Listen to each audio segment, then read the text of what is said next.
भगवान की जय। 7वां अध्याय।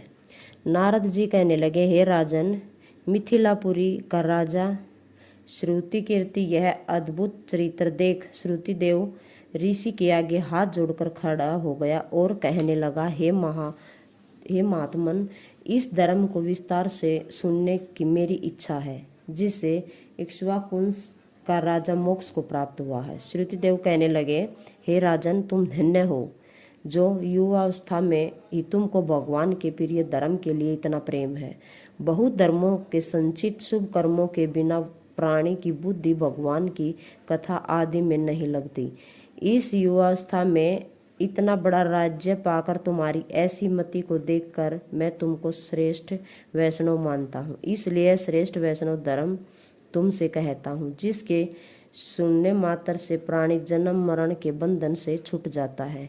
जैसे प्रत्येक मनुष्य के लिए शौच, स्नान, संध्या तर्पण आदि नित्य कर्म है, वैसे ही वैशाख मास में भी कुछ कर्म है। वैशाख मास के धर्म जैसे जल का घड़ा देना, प्याऊ लगाना, मार्ग में छाया करना, जूता, खड़ाऊ, छतरी तथा पंखे का दान करना, शर्म को दूर करने वाले गोरस का दान, बावड़ी, कुआं, तालाब तथा धर्मशाला आदि बनवाना, नारियल, ईख, कपूर और कस्तूरी आदि दान करना, चंदन आदि सुगंधित द्रव्य दिव्या, शैया, खाट, आम और दूसरे फल, पुष्प, सायंकाल, शरबत, पूर्णिमा के दिन सब तरह के अन्नपान का दान करना, चैत्र की अमावस्या को करील का दान करना, सूर्योदय से पहले प्रतिदिन स्नान करना, भगवान का पूजन करना, कथा सुनना,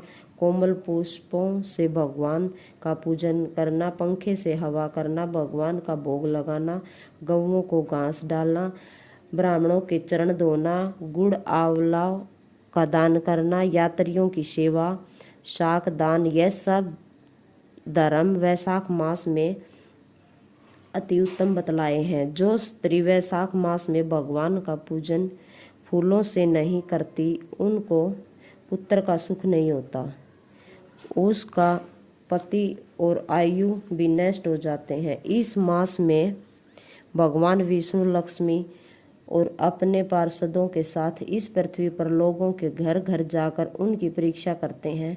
जो इन दिनों उनका पूजन नहीं करता, वह रौरव आदि नरक में पड़ता है और फिर 5 बार राक्षस योनि पाता है। इसलिए इस मास में अन्न और जल से भूखे प्यासे प्राणियों की अवश्य रक्षा करें। विष्णु भगवान की जय हो।